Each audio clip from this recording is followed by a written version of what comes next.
Hi, everybody. Hi, this is Grace Bubeck, and I'll be speaking today with Brian Piergrossi. Hi, Brian. Hi. And this is another one of the live conversations under the overall theme of living from love.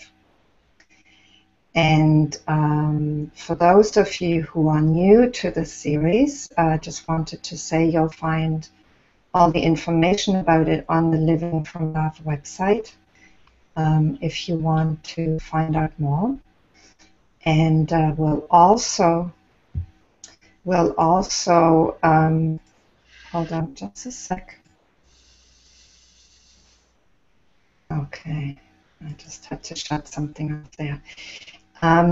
There'll also be a retreat at the beginning of November that you might be interested in. It's a whole weekend of live conversations such as I have with Brian today.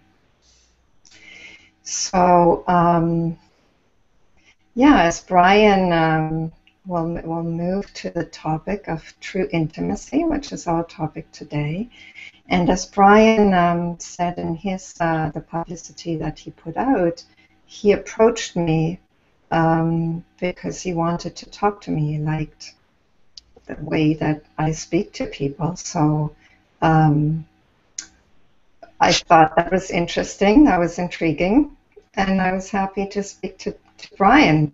So welcome again, Brian. Thank you very much. Yeah, I am very grateful and appreciative to be with you today, Grace. Thank you. So Brian is a spiritual teacher and a coach, and I see you have a kind of program starting soon, Brian, a coaching program, which looks interesting. You can say something about that at some point.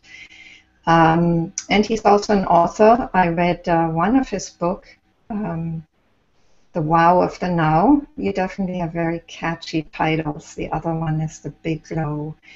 And what I find interesting about Brian is that he also seems to be quite good at creating community, you know, at gathering people like this, an internet community around the Big Glow theme. So I thought that was interesting, you know, that you definitely have a kind of maybe just a natural leaning towards creating community, and that was quite obvious to me. So I just wanted to mention that. Yeah, I think community is essential right now for where we're evolving in our consciousness, and the traditional way, for the most part, that spirituality has been looked at is on an individual basis. So, you know, my enlightenment, my self-realization, my salvation, etc.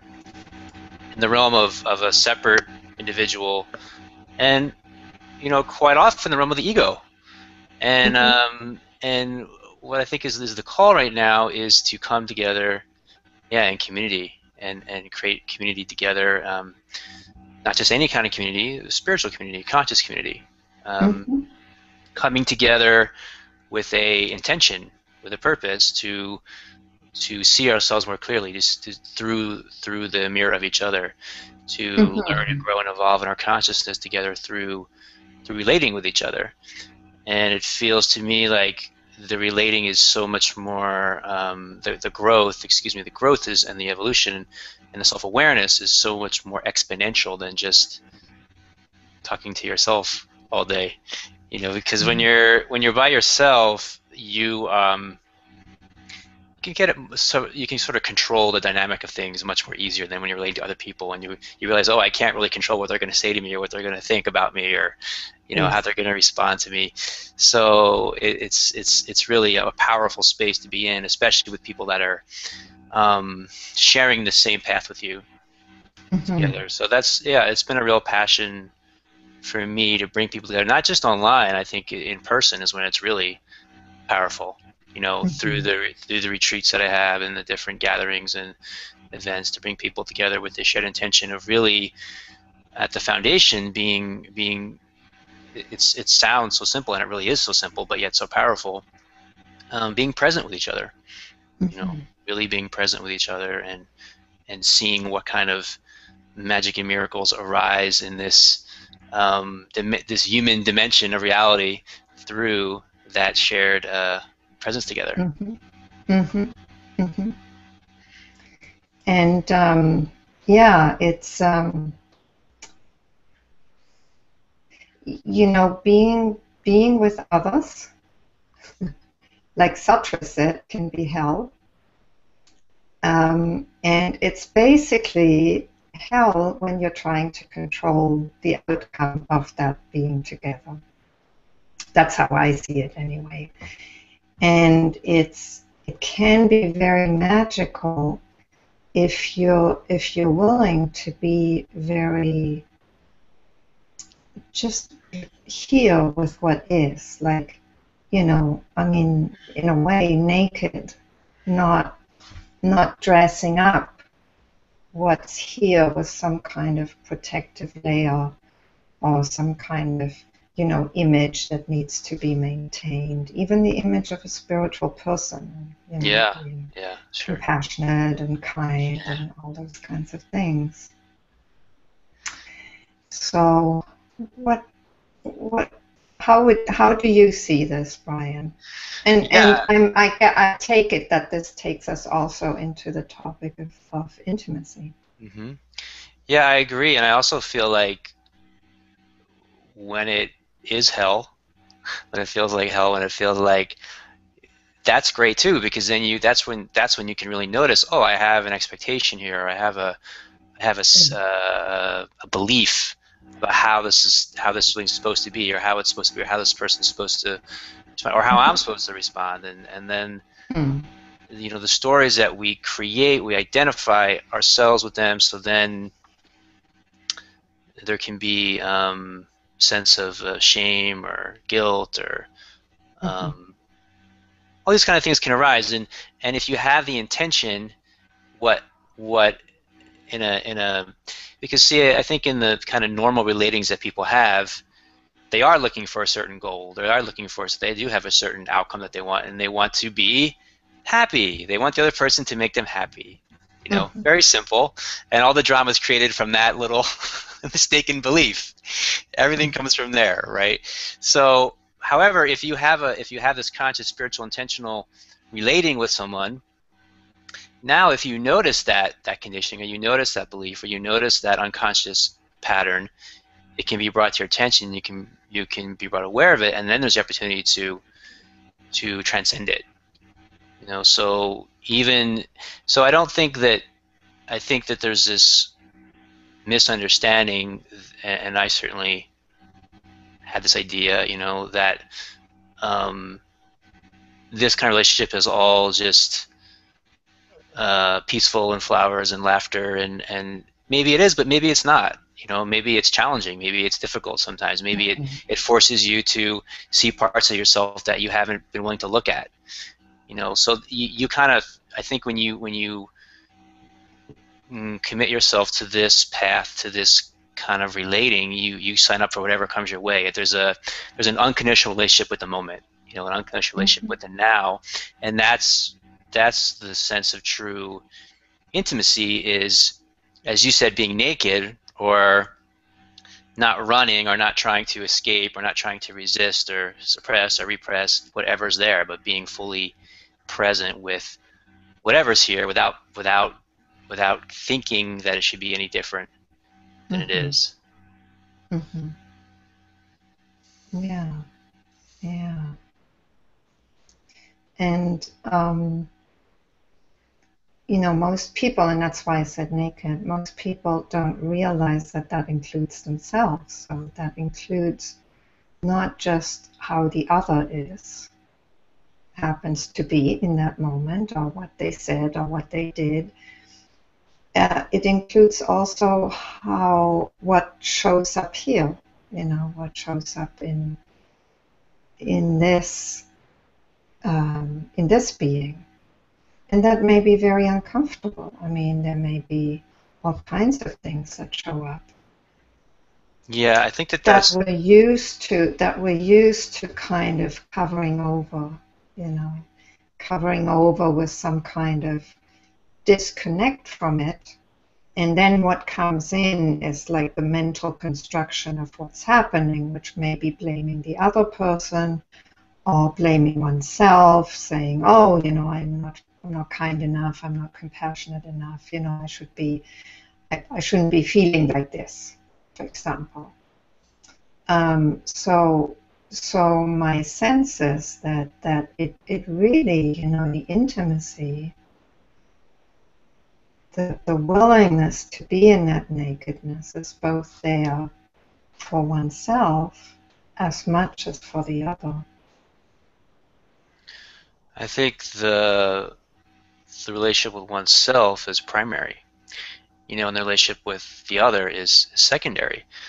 And that's another thing that I think is a common in the normal the normal paradigm of human relating is flip-flopped, and so a lot of times what I see is that relationships are a way to actually, for people to try to run from themselves or escape from themselves or be lost in someone else and avoid looking at themselves clearly. And what I'm talking about and what we're talking about is seeing yourself more clearly. Basically,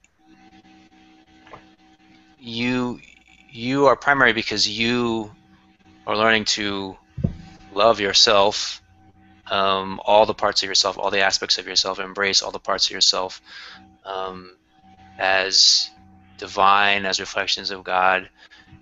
And then you see those same aspects of yourself in other people. So this is something that's commonly talked about, and anyone that has any kind of even remedial sense of human psychology has heard that what we don't like in other people are the parts of ourselves that we don't like. So we're being triggered by something we see in someone else is actually something in ourselves that we're trying to run from or escape from, and we see it in them and we don't like it. We don't want to face it in ourselves. So the more that we are able to love ourselves and embrace all these different aspects of ourselves, when other people signify or they represent these different parts of ourselves, we can love them easily and naturally because we've come to love and integrate these parts of ourself. Yes. I wonder, when you do retreats and when you work with people, what kind of tools do you use? For example, there's the idea of others mirroring things back to us, which is quite a useful way of looking at what's happening with others in relation to ourselves. There's also the Byron Katie work sheets and the way that she works with people. What tools do you use? I had a really interesting spontaneous dinner with a friend last night, and he was talking some similar themes that we were talking about, and he was saying how a lot of people will give when they're talking about self-realization or awakening or whatever term we want to use, enlightenment, many teachers will give a certain formula or a technique to get there, And he was saying, you don't do that. And he just mentioned a couple other people that he knew too, and he said, you and a couple of people I know, so you guys don't do that, And so we were just talking about that, and it's really interesting because a technique or a formula creates the idea that,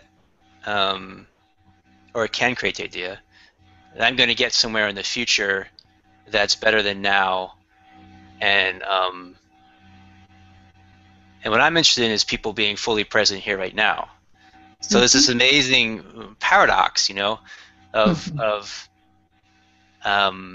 how to wake people up, the wow, the now, wake people up to really being present here right now, to realize it's all here now. You know, everything that you're looking for is here now, and it's not anywhere else. And the paradox is that actually will make the future better, you know, if you're present here right now. So so it's, I don't really know how to answer that question, except that I create the space of, he said you transmit it, you transmit this presence in you, which I guess is a way of saying it. You transmit this presence and you invite people in to join you in this presence. So that would be a way, a way of articulating it. And I'm really interested in experientially, you know, bringing whoever's in front of me, whatever the group is, or the community, or the participants, experientially into this space together. And so I'm not interested just in intellectual discussion about presence or about intimacy, or but really bringing people into that space. So yeah, being in this present moment yourself is the first and foremost the building block. And then you can, Eckhart Tolle uses the word pointers. You can just bring awareness to this moment. A classic way is through the breath. You know, that's one classic way of the breath is always happening now. So you can bring awareness to things that are happening right now, and with the individual that's in front of you, with the group that's in front of you, bringing awareness to what's happening with them right now. What are you noticing with them right now? What are you noticing within yourself right now? And so these exercises that can seem really simple, and yet they're not normally the way that we relate, especially in our culture, which is so Western civilization, which is so mind-based, you know, so in the head, to really bring ourselves into the awareness of this moment, present moment awareness. So there can be exercises, there can be explorations and experimentation in present moment awareness, you know, in all different aspects of what's, and there's so much happening right now when you really tune in to what's here. Something else that we do usually that's can be powerful is mindfulness meditation walk.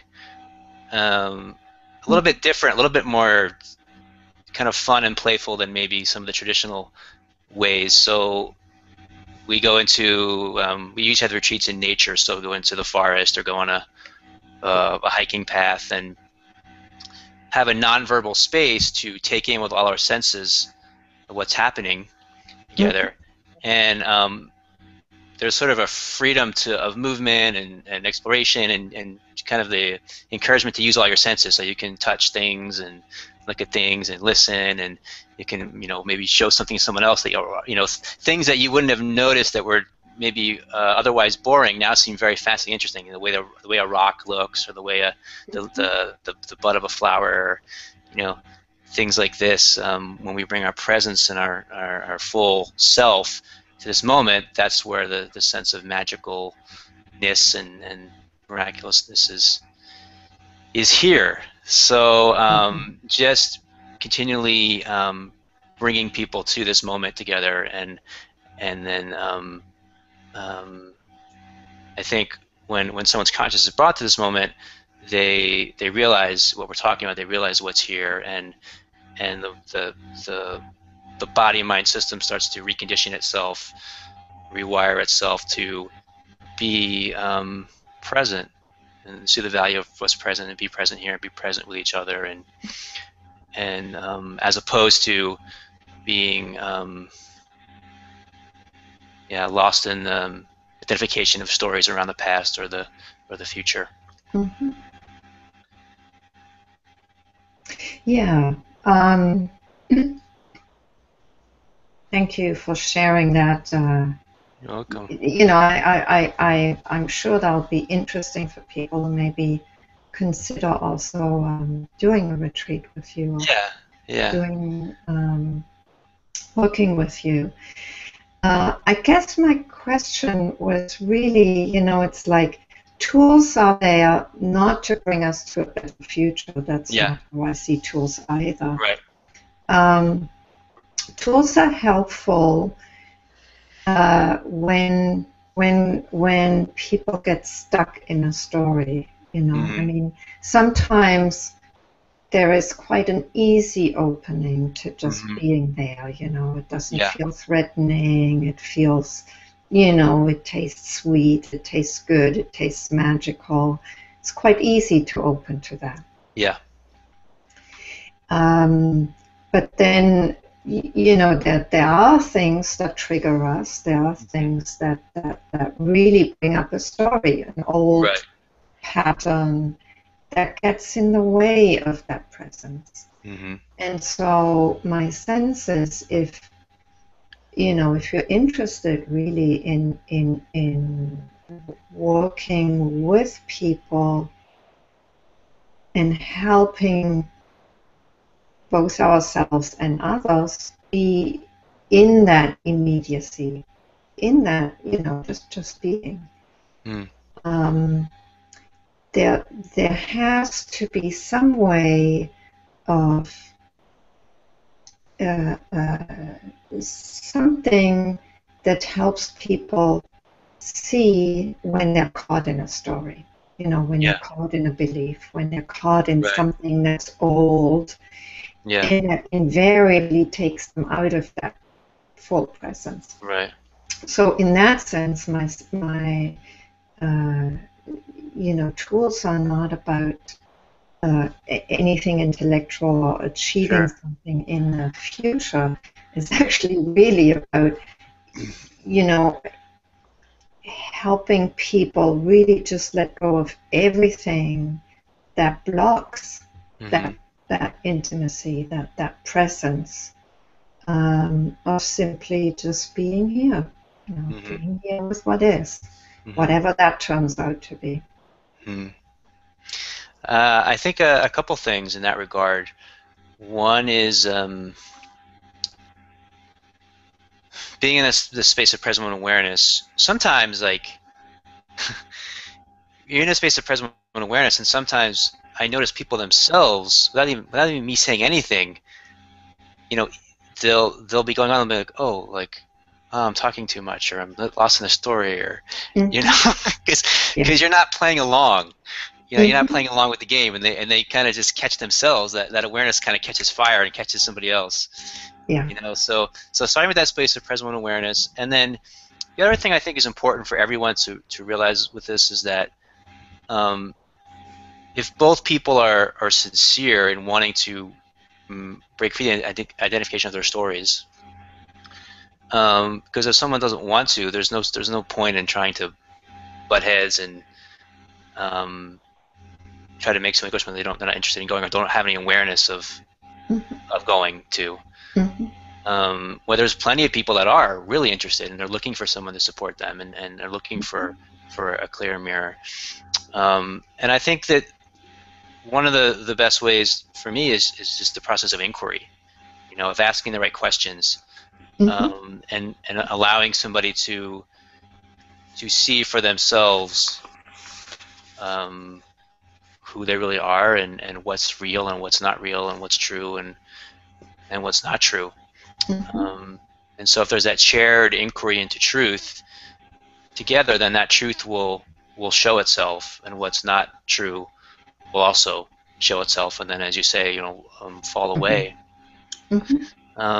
Meditation is also really valuable, and meditation, the way that I speak of it, is very simple. You know, it's just being present with what is. You know, the sense of being with what is, and so being aware of whatever thought arises, whatever emotion arises, whatever experience arises, whatever sensory experience arises, externally or internally, being aware of what's arising in the moment, unconditionally, and then so then there's a next layer to that is, okay, let's say you don't do that. So let's say you resist it, or you have some kind of judgment, or you have all these things can arise, right?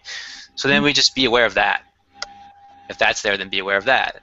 So there's almost like these layers of resistance that can be there, and as long as you're aware of wherever you are, then that will kind of start to peel those layers away till there's less and less barrier, there's less and less of a wall between you and this moment, which is the deepest intimacy, the true intimacy that we're speaking of.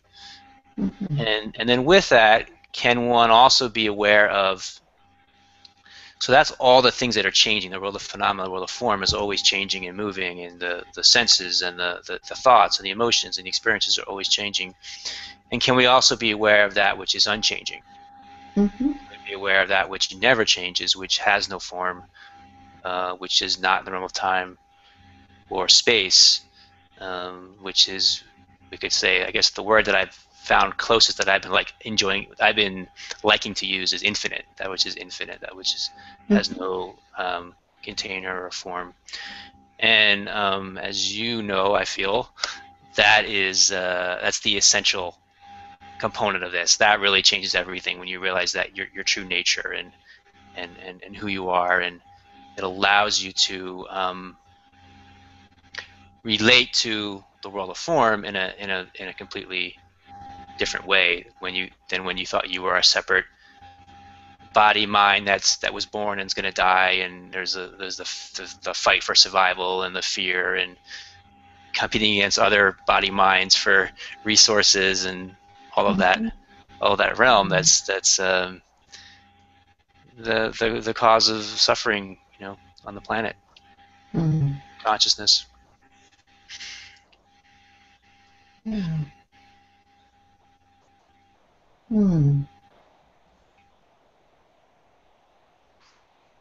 So Brian, I'm just aware right now that maybe we didn't talk about this before this conversation, but I'm wondering whether you'd be open to just doing a little guided meditation with people, just to bring everybody into this presence, into this infinity.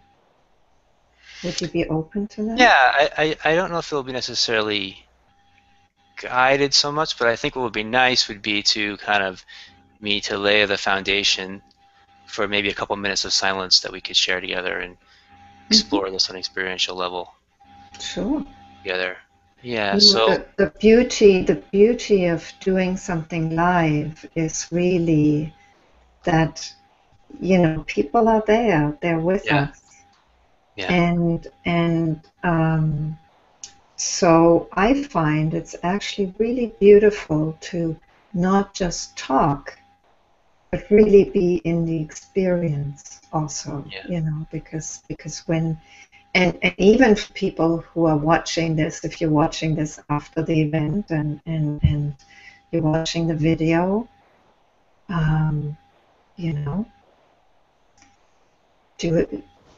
continue to be there. Don't jump to the next thing that's said, but just take this moment, take this precious opportunity to just be there. Yeah. So go ahead, Brian. All right. So I really like what you said about realizing all the other people that are participating with you, the viewer, the listener, right now, and that we're part of this collective consciousness together. So I find that whenever there's a point of shared awareness between a group of people, no matter where they are, whether they're sitting right next to each other, or whether they're in a different country or a different part of the world, we're connected with each other. Our awareness is being brought to the same place, and we create this like a vibrational field together that didn't exist previously. And it's really powerful. It is very powerful, especially when you have the conscious awareness of it, and then you can bring a sense of intentionality to that vibrational field. So So the first thing is just for all of us to be aware of that, to be aware that we're connected, that we're a part of something, and there's people from different countries and cultures and ethnic groups and religious backgrounds and different paths that may have seemed very different to this point, and yet we're all here together at this point, and we're all on some kind of a path that has brought us to the same place in this moment, where we're sharing the same space together, and we're all interested in exploring this truth together at the same time. And so having the presence to honor that, to feel that you're not alone on this path, you're not alone on this journey, you're not alone on this inquiry, that there's so many people around the world connected with you right now, and there's so many more people that aren't actually present in this moment, but they're with us. You know, there's this larger sense of community around the world that's opening in this new way, that's opening to this new awakening in consciousness together. So we want to take this time to feel this presence together with each other, and feel how powerful it really is, and just have this grounding in the sense of beingness together, as opposed to doing, as opposed to goal orientation, which is wonderful, and we give a lot of our time in the day to that, and this is going to be a time to focus on, instead of the doing, the being together. And what we'll find is being together is more than enough. It's so much. It's so rich. It's so full. The silence that we share together has this powerful fullness that's here, that's present together. So I'd like to just take a couple of minutes of silence together to feel this together, and I'd like to give particular attention to the heart. The heart is where we're connected, one of the primary places where we're connected to all beings on the planet and all beings everywhere. You know, the heart is there's electromagnetic frequency that comes from the heart that emanates out, and there's an attunement that comes into being through connecting with other hearts, electromagnetic frequency that emanates and expands in its power through connecting with other hearts. So pay particular attention to your heart and relation to the other hearts that you're present with and connected with right now, and grounding in a sense of being, and being silent together for a couple minutes, and really attuning in the presence of this this space that we're in together, this ground of being, and allowing what wants to come through to come through in a space of unconditional awareness, which is the truest sense of intimacy.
And with the eyes closed, just giving some attention to the breath.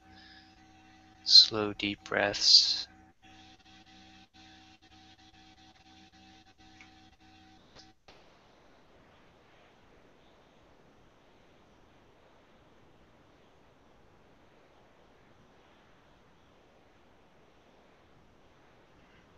With each inhalation, feeling a connection in your heart to all the other beings that you're sharing this moment with around the world.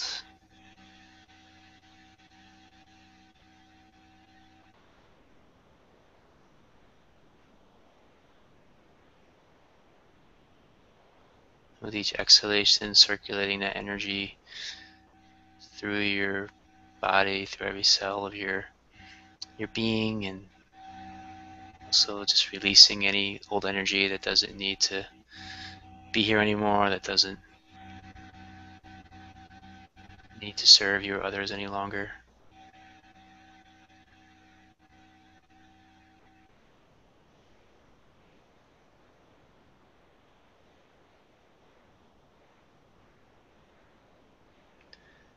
And let's take 3 deep breaths together. Inhale. Exhale.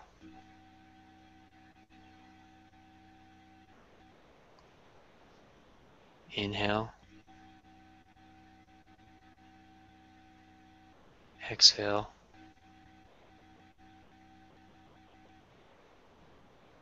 Inhale. Exhale.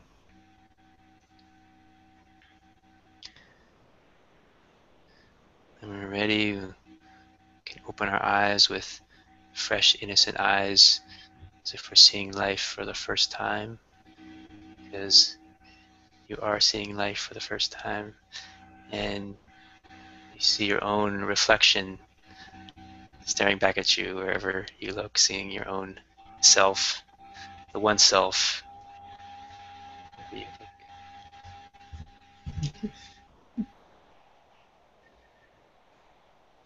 Thank you, Brian. You're welcome.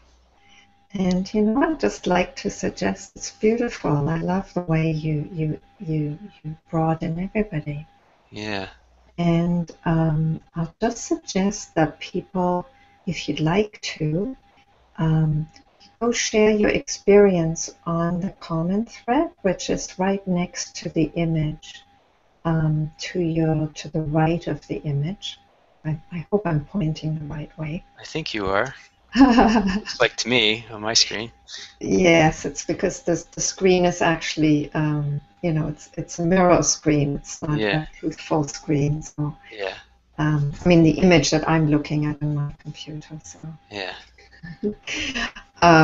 It always takes a bit of mental computing Yeah. to kind of point in the right direction. Yeah. Just share with us what you experience, and I'll be looking at the comments and also your questions towards the end of the hour. So actually, why don't I look right now? Would that be okay with you, Brian? Yeah, that would be okay. Okay, perfect. I'll do that then. Just see. People may need just a bit of time to post their comments. The YouTube thread is not totally immediate in terms of what it brings up.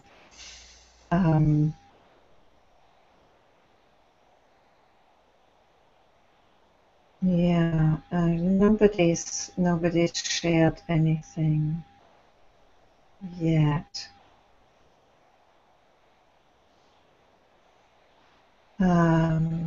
Teresa Young asks whether she hasn't found the instructions on the homepage actually for joining the Google Hangout. Teresa and also Natalie, Basically, you need to look at. There's a link for the instructions on the home page, which is right next to the event listing for this conversation. So, where you have the live link to the live broadcast, and just underneath that, you'll find a link with instructions for the Google Hangout. It'll take you to a different page on the website, and that's where you find the instructions. And so Amy says, amazing meditation. Amy Javier, Javier, I'm not sure how to pronounce this. Let me see whether there's anything else coming up.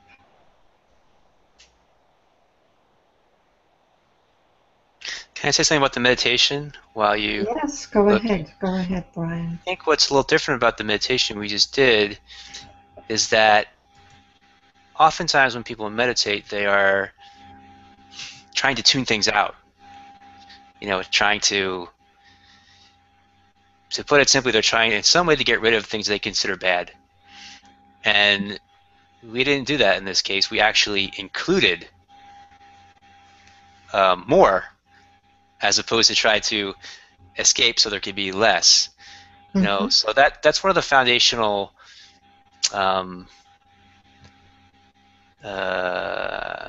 not ideas, but insights that I like to share, is that really what I find to be this truest sense of non-duality meaning oneness, is that it comes to embrace the world of form. It doesn't come to try to separate or escape from the world of form, because if you're trying to separate or escape from the world of form, then you're creating a duality. So it actually, for me, it actually embraces the world of time and space. And so what I've noticed with people on the spiritual path is oftentimes there'll be this big spiritual awakening, this kind of realization that of the essence of who they are beyond time and space. And then often people have trouble with the realm of time and space. They have trouble integrating realm of time and space. I was just talking to a man the other day who had a big spiritual awakening and had a lot of difficulty with time and space. It couldn't work for 2 months. Couldn't figure out how to show up places. Just didn't have a sense of the linear realm of things. And so that can happen for a little while. But there's an opening where you can integrate the realm of time and space and include it and embrace it, and it's not something that's bad or to run from. It's not counter to spirituality. It's not counter to spirit. It is spirit. All is spirit. So the truest sense of non-duality, as I say, includes duality. Otherwise, it's not non-duality, right? So it includes everything, whatever you can see or perceive or imagine or dream or fear or love, or it's all included, all inclusive. And so to have a meditation that and have a way of meditation that includes rather than tries to push away or escape from, I think it can be really powerful for people, especially if they haven't been maybe exposed to that before. Yes, actually, that's my experience too. When I do meditation evenings in Montreal, and one of the meditations that we do is always heart-based in some way. And the heart somehow is the place where people find it in themselves to include, to be more inclusive. And so often the instruction there also is to just welcome everything. Just everything's welcome, whatever shows up. Yeah. And somehow people get that. It's like, and it often allows them to really just go so much deeper in their meditation Mm-hmm. because they're not resisting anything. Yeah. They're not fighting, they're not struggling with their thoughts, Right. they're not struggling with their feelings or with the physical Yeah. pain, because it's all welcome. So how could you Yeah. struggle with it? I mean, and then you start seeing old tendencies to want to exclude it and Right. to create separation. Right. But really, if nothing is excluded, if everything is included, it allows us to sink into that presence much more deeply. That's also my experience with teaching meditation Yeah. specifically. Yeah. The struggle actually maintains the thing you're struggling against. That's the great, the paradox of the whole thing is that the contraction, Yes. what you contract against, you maintain. Yeah. So I've been using a visual example with my hands, which I'll show you. So you have some kind of thought or feeling or belief or story, and this is you. This is the idea or the belief or the thought. And these thoughts are passing through. They're just moving through. They're like clouds through the sky moving through, and then something comes across that you don't like, and it's you like this. You clamp down on it Yeah. because you don't want it. You not wanting it is maintaining itself. You've now made it a part of you, and so now you're walking around, you're meeting people, you're going to work, you're going back to your family, and you're carrying this thing you don't like with you everywhere you go, and it's weighing you down, and it can become even more heavy as the more you tighten around it. And so this is the thing that it can be difficult for people to grasp, but when you actually embrace it and accept and welcome, as you say, welcome, then you relax the contraction, the resistance, the struggle relaxes, and then it can just move through, and you're not stuck with that anymore, the identification with that. So it's this great paradox of the contraction, the resistance actually is maintaining that thing you think you don't like, to carry it with you. Yes. Yes. And that's what an invitation into presence will always somehow bring forward, is that we, that people see, we see also ourselves, we see much more clearly what it is that we're doing that takes us out of that immediacy, out of that intimacy, out of that just full inclusion of everything that's there.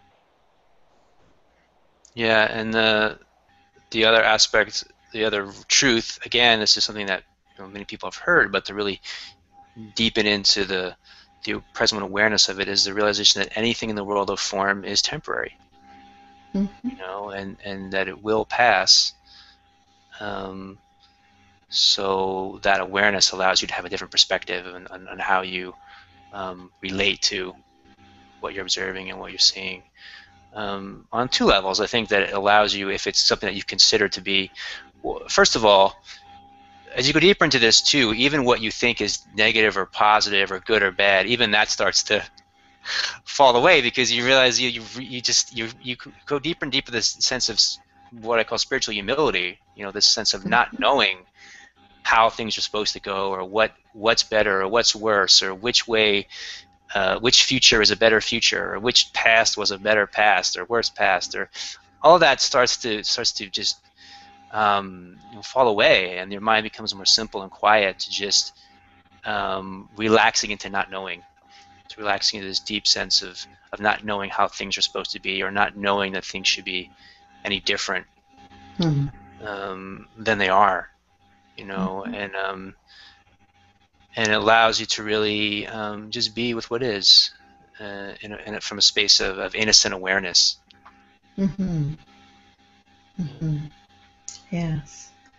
And it takes that it takes that realization over and over that the moment we grasp, we hold on to something and we start, we start telling a story about it. Mm-hmm. Like, it's always been like this, oh, I'm Yeah. so bad because this Yeah. is happening, Yeah. and, it shouldn't be Yeah. there. And Yeah. the moment that happens, we lose that presence. Yeah. So the only way that we can be truly here is in a not knowing, Yeah. in a not knowing anything, because Yeah. the moment, that there is that movement of mind, Yeah. it kind of, it takes us out of that real intimacy. Yeah. Yeah. I remember now what I was going to say also about that point, which is that if you do have something you consider bad, or let's just say not consider, but it feels painful, there's this wider perspective that it is temporary and it's not going to last, And then I think it's important to acknowledge that if you really go deep into the realization, that awareness, that presence, then you must acknowledge the other side of the coin, which is that which you think is good or pleasure or blissful. That's not going to last either. You can't have it like one way or the other. You have to embrace the fullness of that truth, truly be in that flow of energy. So then for me, like I find that the interest in these passing emotions of happiness or sadness or pain or pleasure, these things aren't so important anymore. They're just like I said before, little clouds like passing through an infinite blue sky. And what becomes more paramount is there's a depth of peace, an inner freedom, and a love that transcends any particular feeling or emotion or experience. Yeah. Yeah, and there's an empowerment in the sense that where before you're looking for another, or you're looking for something outside of yourself to fill you, you're not looking for that anymore. Yeah. Yeah. Yes. It's there is something. It's almost like there's a movement. There's a depth that's created in that. Yeah. Like you say, there's a depth of peace. Yeah. Um, of to me, it often has that resting quality. There's a Yes. resting in whatever Yeah. arises. Yeah. And then, at the same time, I mean, the enjoyment of what is beautiful can be actually quite powerful, and the whatever it is that feels not so good can be quite powerful too, because the experience itself in a moment isn't actually shielded by any mental activity. So Yeah. it can be quite full on, but that in itself is beautiful, because that's what it is to be alive. Yeah. Yeah. Yeah. Really embracing the totality of experience. Like I think sometimes I talk about like the great movies that people love. They love these great, the great movies. There's generally like there's a full range of experience, that's going on, and you go on this kind of roller coaster ride of it's funny, it makes you laugh, makes you cry. There's adventure, there's romance, there's all these whole range of characters and plot, and people go, oh, that was a great movie. This movie was so great. I felt all these different things, and we can bring that same kind of aliveness to our lives of just feeling what's there, but then when it's over, it's over. We don't have to carry the energy of that, and we don't have to, and more importantly, we don't have to identify ourselves with it or attach ourselves with it, which is probably why people can enjoy a movie but not their personal life as much, because if it's a movie, they don't attach or identify themselves with what they're experiencing. But if they think of it as their personal life, then they do. You know, they have that sense of identification with what they're experiencing. Yeah, that's actually that's a very truthful observation. Thank you for that. Yeah. And oh God, I just had a question and I lost it. Damn. Oh yes, here it is. So I wonder how you perceive this, Brian. Okay. You know, when people are kind of lost in their personality and really identified with their drama, the interesting thing is that usually it's the more they're in their drama, the more they're in their emotions, the more they feel alive. Yeah. So it's actually quite hard to let go of that drama of the stories, because they feel so alive. You know, it's like it's just like the film. You know, oh, there's all this drama, all these emotions, feels very alive, and you know, because people are usually so lost in their minds, which of course is not very. You know, you don't even feel what's there because it's just the mind kind of doing its thing, and so they don't. There's not much of a sense of being alive, right? Yeah. But so it can really be hard to let that drama go and the stories go, and actually just kind of realize that there can be a different kind of aliveness, you know, which isn't personal, which isn't drama. You know, in some ways it's more subtle, and it kind of, you know, for somebody who's so into the drama and who wants to feel alive through that drama,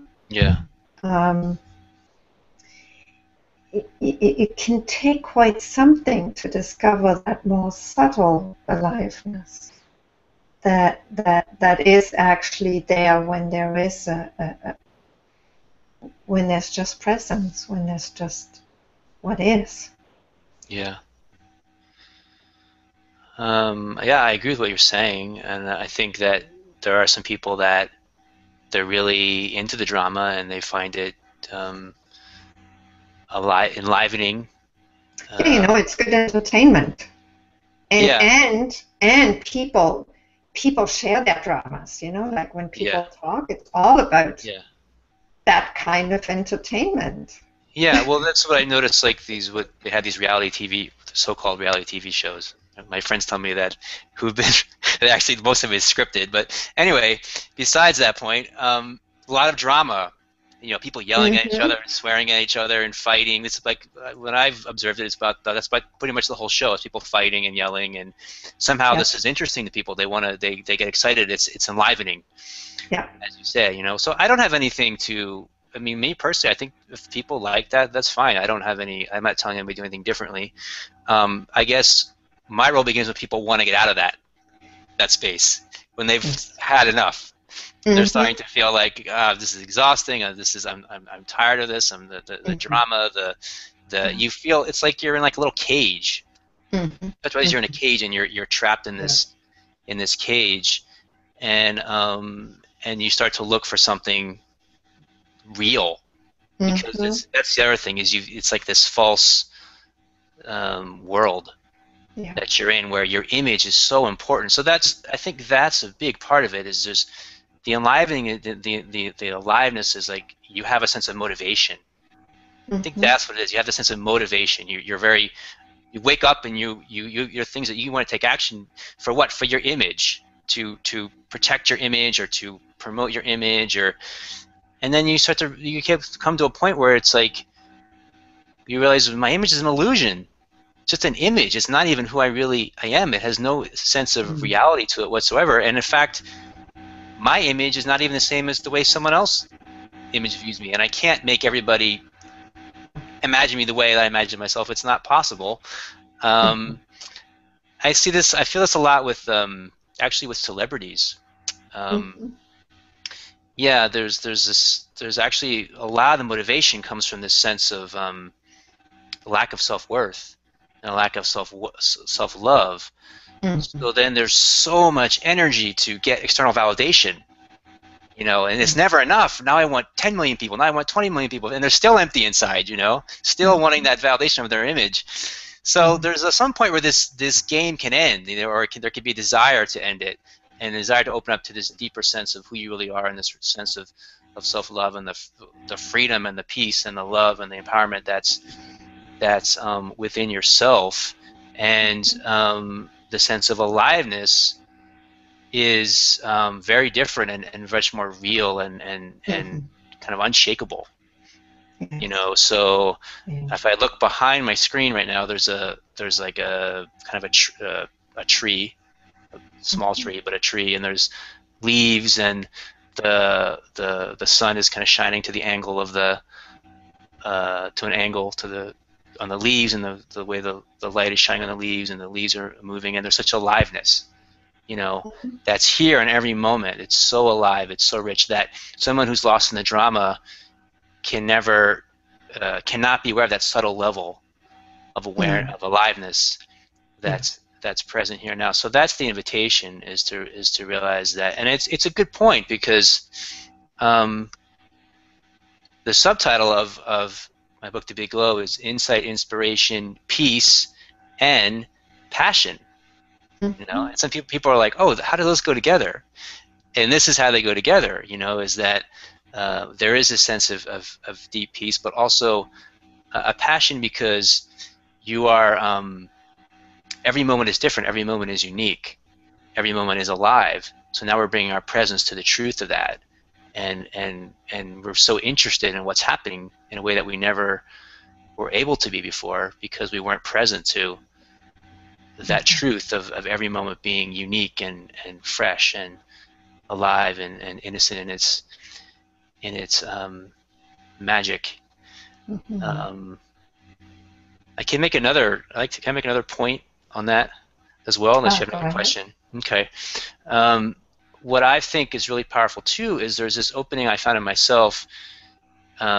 People will have this spiritual awakening, or there'll be this idea of, which is really a great question, where does my motivation come from now? If nothing's going to ever get better in the future, then why don't I just sit on the couch, eat potato chips, and watch, TV every day? What's Mm-hmm. the reason to do anything?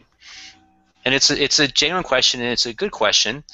And I think there can be spaces where people are kind of in that mode for a while. But what I find happens is this new sense of motivation starts to arise, Mm-hmm. this new sense of purpose, and it's not to fill a hole inside yourself anymore. It's not from a place of lack. It's from a place of overflowing.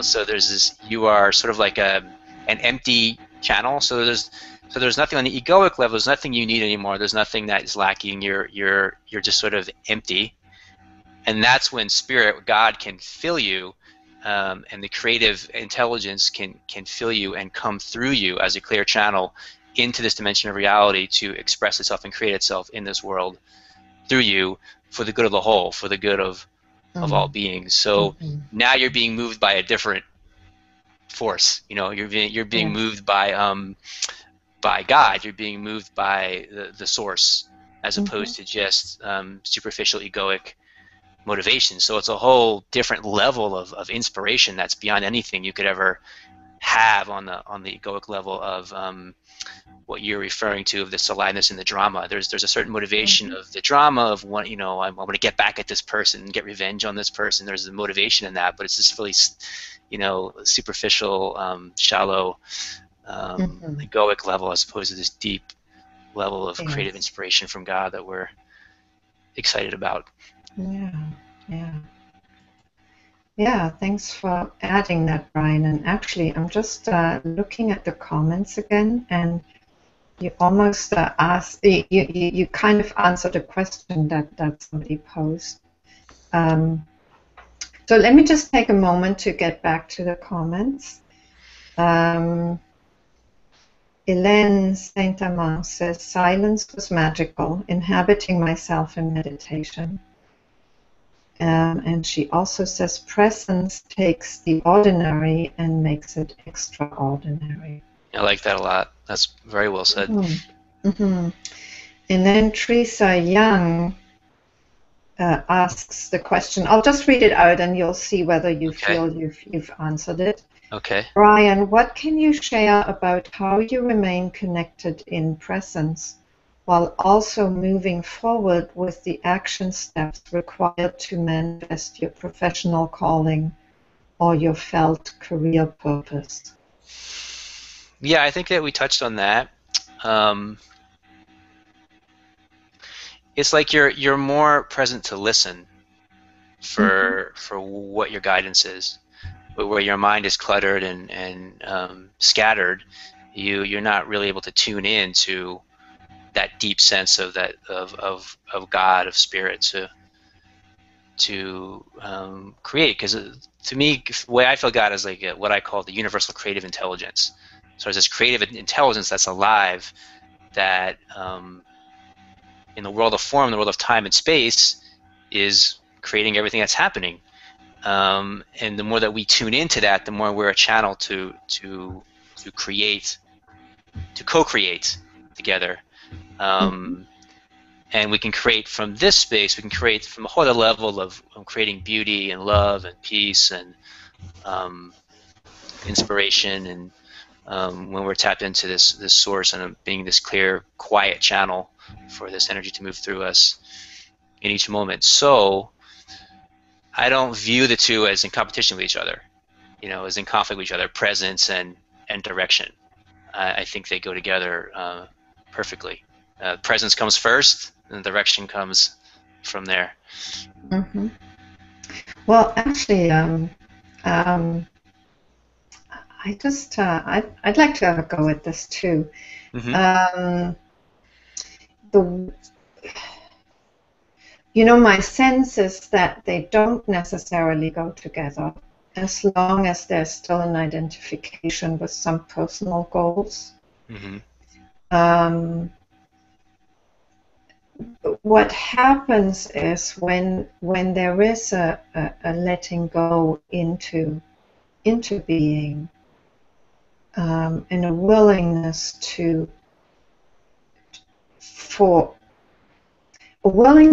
go with whatever arises as an inner impulse, right? Because this is how the guidance often comes. It's like, this creativity that we're part of, this greater creativity. It'll manifest somehow through us. And so as long as we have ideas about what that should be, or what that could be even, it's like those ideas stand in the way of that creativity manifesting for what it is, in the way that it will, and in the way also that will be used to be helpful and of use to the whole, so sometimes there can be a conflict. Certainly, there's a kind of change over time when there's still some ideas about, how we should be achieving things, or what we're trying to realize, that are more kind of, that are not fully connected, that are not fully plugged into that fresh creativity that arises. So then there can be a perceived conflict. But if we're really just willing to allow for things to arise and to just be, to go for the ride, to just kind of flow along with that, then there won't be a conflict. Yeah, I feel there's a paradox that comes together where you can kind of approach it from two different angles which meet at the same point. So when people, in spiritual circles, people will talk about stillness, you know, the sense of being in the stillness of, and you also people talk about being in the flow, being in the flow, being in the flow of movement, and so without any resistance. And there's a, so the stillness is this awareness beyond time and space, where nothing's happening, nothing ever has happened, nothing ever will happen, you know, and you realize this essence of who you are, and there's a sense of tremendous freedom and peace that arise from this realization. And you no longer, from this realization, you no longer fear the world of form, because you've realized this essence of yourself which nothing can touch. This essence is unshakable. It can't. It can't. You can't. You can't die. You can't be born. It can't. It can't do anything to you or give you anything either. So there's this. You found this spiritual liberation in yourself. So then the world of form can just flow, because it's not a problem. And so you can, so you're just in the flow of life. It can be just, and when you're in the absolute flow of life without any sense of egoic resistance, then you realize the stillness. And when you realize the stillness, then you realize the flow in the world of form, time and space. So you can hear people approach that from different ways or talk about different ways, but it amounts to the same truth, where the two become one. Yes. Yes. Yeah. And it made me think of something else interesting that you said too, which is how much identification, and I'm thinking of a couple people where that question is important to them, how much identification, self-identification, is based on what you do in the world. So people will really attach their identity to, if they don't feel like they're doing what they should be doing, they don't feel like they're doing something that's as good as somebody else. There's a lot of negative self-worth or negative self-esteem that accompanies that, which really weighs people down energetically, and gets further embedded in the story of egoic identification. And so this is different, as you said. This is a different kind of, there's a creation that comes through, there's a creative energy that comes through, without needing to identify or aggrandize yourself or put yourself down based on what's coming through. You know, it's you realize it's something larger than yourself that, and I feel like almost everyone has tapped into this at some point. You know, whether someone, you know, makes some music or some poetry, I really feel actually that the people who are often, I find, the most tapped into this are the artists. You know, more than religious leaders. It's the people I find that are the artists that really, they have these moments. It's really interesting because sometimes there's a big contrast in their life where they have these periods where they can really access this creative energy, and it flows, and other times they're just completely unconscious, you know. So they haven't figured it. So that's why they're so drawn to particular, you know, being a musician or being an artist or painter or dancer, because that's when they can access it, but other times they can't access it yet, you know. But what we're interested in is accessing it 24 hours, 7 days a week, you know, being able to just be the channel for that. That's what the spiritual path is dedicating itself to. Yeah, and you know, if you're not there, I mean, if you're not, you know, what I hear from Teresa's question is that you know, when you're worried about manifestation, manifest your professional calling or your felt career purpose, probably there's still some ideas kind of swirling around that haven't quite connected fully with what's coming through you yet. And so, you know, you're kind of concerned about things that maybe aren't quite true yet to you and to who you are. But it's not a problem, because, you know, life guides us perfectly wherever we are. You know, there's no, and we can trust that. So pursue what you're pursuing right now, and at the same time just be willing to be open to that creative flow in you that may take you elsewhere, or may take you just slightly in a slightly different direction. Usually we don't get things totally wrong, but you know, there can be continuing on our, you know, on our kind of daily life and whatever professional activities we're in, and at the same time an ongoing openness to that creativity manifesting more fully through us. I don't see that as a you know, as one excluding the other, as long as there's a continued openness.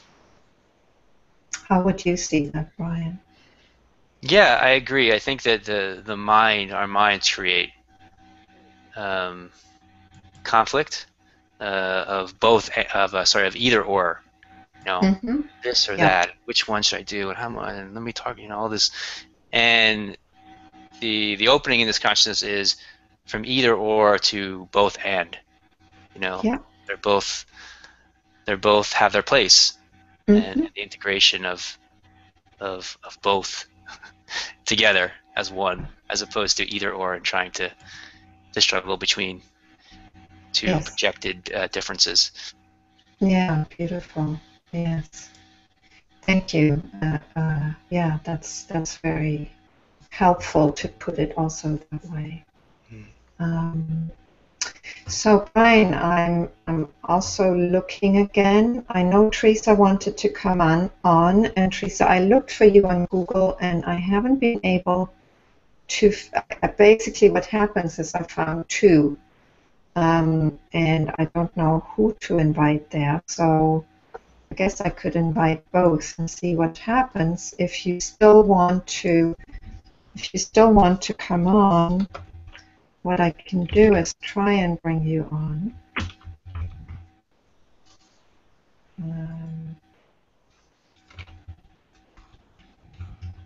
If that's okay by you, Brian? Yeah, that would be great. It's a bit of a... Okay, so the invites have been sent, and you should find them on your Google Plus page. And by clicking the link, you should be able to join the Hangout. So let's see whether Teresa is going to be able to come on. And apart from that, I don't see any other comments right now. So let me just take a moment, Brian, and feel out what's there. My sense is we've kind of made a tour. Oh, Teresa says, thank you for inviting me. It's not necessary. I'm doing fine here on the YouTube chat. Thank you both. Okay. Thanks, Teresa. I'm glad that the YouTube chat is good for you. So we've done that kind of tour of the territory, as it were, and time's also passing on. I think it's maybe just time to come to a close. So Brian, if there's anything that you would like to, that's still kind of flowing through you as something that wants to come through, that wants to be said, go ahead. Okay, well, I think I'd like to touch on our theme of intimacy at least once more and speak to that for a moment. The sense of intimacy that I'm pointing to is different from the way maybe most people have heard or thought of intimacy, in the sense of I need to find another person, maybe of the opposite sex or maybe the same sex, and be intimate with them, and that's how I'm going to find intimacy. And that's not what I'm saying. I'm saying that intimacy primarily, first and foremost, is intimacy with now, with the now, with this moment. And everything else arises out of this moment. There's nothing that ever happens that's not in this moment right now. So if you can be intimate with this moment, that will take care of everything else. That will take care of intimacy with your partner or your beloved, or take intimacy with your children, with your parents, with people at work, etc. And even beyond human beings, there's an intimacy, as I mentioned, with trees and the sky and flowers and sidewalks and bugs and everything. You can be intimate with everything and anything and everything, whatever arises in this moment, which is everything arises in this moment. So there's the opportunity to be intimate with the whole universe. If you can be intimate with this moment right now, it doesn't mean that and this is an important point too, Grace, is that I find some people who call themselves non-dualist or non-duality people, they had a glimpse of something, and so they exclude everything else. It's kind of like non-dual Nazis or something. Like everything else is, BS except for this non-dual truth, right? But it doesn't mean you can't. You make in a relationship, for example, communication skills are important. It doesn't mean that that's not important still. Everything else is still important exactly as it is. Everything has its place. Everything still has its relevancy in the world of time and space, in the world of duality. In the world of duality means there's two, so there's two people relating to each other. So everything has its value in that world. But this is the most essential. This is the most essential, which is being fully present in the now, being fully intimate with this moment, and then that means being fully intimate with yourself, because the other constant is yourself. You're always with yourself. You're never not with yourself. So as we alluded to earlier, if you can really be intimate with yourself and really learn to, or be present to, be aware in the moment, to love every part of yourself as it arises, then you are a microcosm of the universe, and you're able to love everything that's a part of the universe. You are in love with all that is. You're in love with all that is, and I think we should put God in this equation as well. So God is the universal creative intelligence. God is the formless, which brings somehow miraculously that which is formless into form, and we are one with that universal creative intelligence. We are an expression, and we are at our core. We are at one with this universal creative intelligence. So to really learn to love ourselves, to really learn to, through present moment awareness, to love ourselves, through present moment awareness, to be in love with this moment, this now, this timeless now, is to be in love with God, is to recognize and see God now reflected in everything. So, someone can say, where is God? I don't see God. Well, I see God everywhere. There's nowhere I don't see God. And that's actually a piece from my book that people really enjoy, the Big Glow book, where I tell the story of this boy in India, this enlightened boy in India, and a lot of people are being drawn to him, and they're really feeling his presence and drawn to his presence. And there's this American tourist who's very skeptical and cynical about this boy and thinks he's a fraud, and wants to prove to everyone that he's a fraud. So he comes up to this, pushes people out of the way, and knocks him away, and comes up to this boy and says, "I'll show you." He says, "I'll give you this." He has an apple in his hand. "I'll give you this apple if you can show me where God is."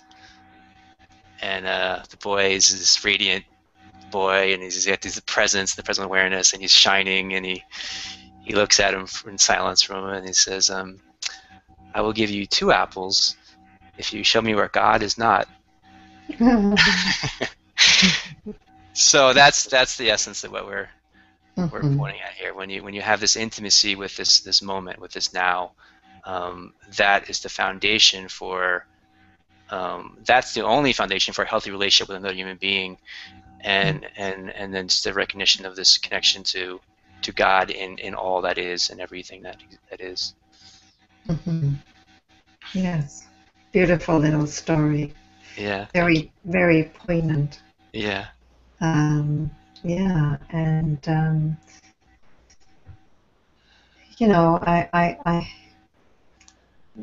my way of putting this would maybe be slightly different. I tend not to talk about God, but maybe more about the self. Yeah. Yep. But which is the same thing, and Mm-hmm. really, we're continually, forever discovering the self Mm-hmm. in ourselves and in others. Mm-hmm. So in relationship, when in terms of being with others, when God is in the other as much as in ourselves and in everything the other is, even if they're angry or afraid or stuck in their drama or whatever, that's that's God too. That's the self too. It's all it, and that puts somehow there's a dimension to relating that then allows it to rest more in just that resting in presence. And so, whatever conflict may arise, whatever issue may arise, it's like at some level it's just not all that important. I mean, it'll be sorted out somehow, but it doesn't quite have the same, there isn't quite the same difficulty than if people are stuck in the drama of the conflict. Like little bubbles in an infinite bathtub. Yes. That's how I was envisioning it the other day.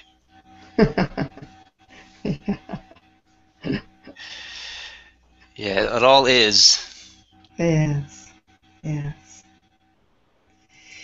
So I think, Brian, that's a good time to close. I don't see any more YouTube comments or activity. And I'd just like to, if people have joined this conversation at some point and you don't know what it's all about, it's one of a series of conversations on the theme of living from love. And you can go to the website with the same name, living-from-love.com, to find out more. And I've been speaking with Brian Piergrossi. And I'd just like to say that I welcome donations. I put, a lot of time into creating this, and it's part of my life. And I also do welcome donations. You will find the donation button on the Living from Love website. There's a donation page where you can donate, so thank you for that. And also, thank you, Brian. It's been lovely to speak to you. I enjoyed the conversation. It was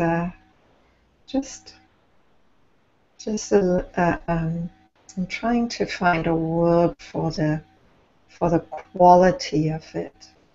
There's a gentle quality that you bring. That's really, that I just enjoy it.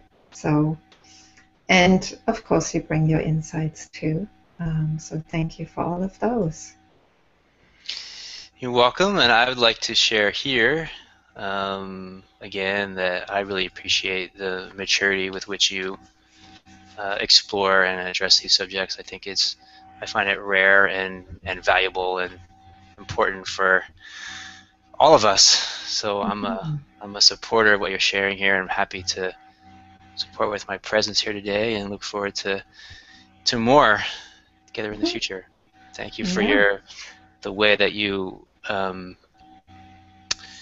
inquire and explore, that allows me to express things and share things with people in a way that otherwise perhaps I wouldn't have been able to in a different setting.